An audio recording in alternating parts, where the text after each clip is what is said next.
ప్రతి మనిషి జీవితంలో ఉండే అతి సామాన్యమైన ముఖ్యమైన కోరిక ఏంటంటే సొంత ఇంటి నిర్మాణం. తాను చనిపోయేలోపు తనకు మాత్రమే సొంతమైన ఓ గూడులో హాయిగా ప్రశాంతంగా కన్నుమూయాలని కోరుకుంటాడు.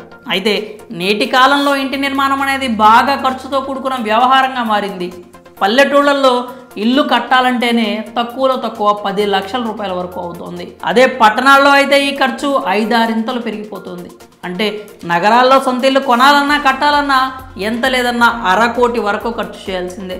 అయితే కేంద్ర రాష్ట్ర ప్రభుత్వాలు పేదలందరికీ సొంత ఇల్లు ఉండాలనే ఉద్దేశంతో హౌసింగ్ స్కీమ్స్ను ప్రారంభించాయి. ఈ క్రమంలోనే తాజాగా ప్రభుత్వం సొంత ఇల్లు కట్టుకునే వారికి 5 లక్షల రూపాయలు ఇవ్వనుంది. మరి ఆ వివరాలు ఏంటో తెలియాలంటే ఈ వీడియో పూర్తిగా చూసేయండి.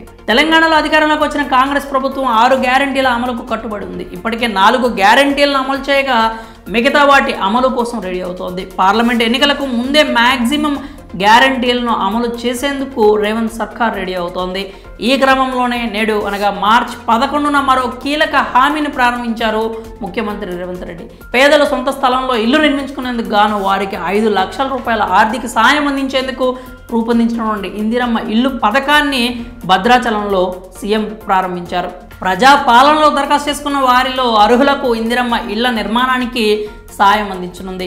అర్హులైన ఇల్లు లేని నిరుపేదలందరికీ దశల వారీగా ఈ పథకాన్ని వర్తింపజేయనున్నట్లు సీఎం రేవంత్ రెడ్డి ప్రకటించారు. దీని కింద స్థలం ఉన్న వారికి ఇంటి నిర్మాణానికి 5 లక్షల రూపాయలు అందజేయనున్నారు. స్థలం లేని నిరుపేదలకు ఇంటి స్థలంతో పాటు 5 లక్షల రూపాయల సాయాన్ని కూడా అందిస్తారు. తొలి విడతలో అన్ని నియోజకవర్గాల నుంచి 90,000 పైచిలుకు లబ్ధిదారులను గుర్తించారు. మరి అర్హులు ఎవరు అంటే బీపీఎల్ కుటుంబాలకు చెందిన వారై ఉండాలి. రేషన్ కార్డు ఆధారంగా లబ్ధిదారుడిని ఎంపిక చేస్తారు. లబ్ధిదారుడికి సొంతంగా ఖాళీ స్థలం ఉండాలి లేదా ప్రభుత్వం స్థలం ఇచ్చి ఉండాలి. గుడిసె, గడ్డితో పైకప్పు నిర్మించిన ఇల్లు, మట్టి గోడలతో నిర్మించిన తాత్కాలిక ఇల్లున్న వారు కూడా పథకానికి అర్హులవుతారు. అద్దె ఇంట్లో ఉంటున్న లబ్ధిదారులు కూడా అర్హులే. పెళ్లి చేసుకున్న లేదా ఉమ్మడి కుటుంబంలో ఉంటున్న వారైనా సరే అర్హతలు ఉంటే ఈ పథకానికి ఎంపిక చేస్తారు. ఒంటరి, వితంతు మహిళలు కూడా ఈ పథకానికి అర్హులే. లబ్ధిదారుడు గ్రామం లేదా మున్సిపాలిటీ పరిధి వారై ఉండాలి.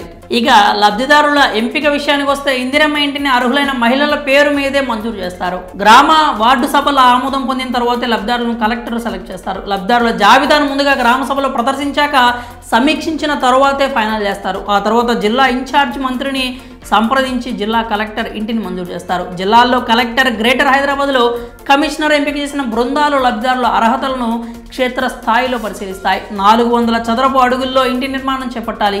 కిచెన్, బాత్రూమ్ ప్రత్యేకంగా ఉండాలి. ఆర్సీసీ రూఫ్తో ఇంటిని నిర్మించాల్సి ఉంటుంది. డబ్బు మంజూరు ఎలా చేస్తారంటే ఈ పథకానికి అర్హులైన వారికి దశల వారీగా ఇంటి నిర్మాణానికి డబ్బులు మంజూరు చేస్తారు.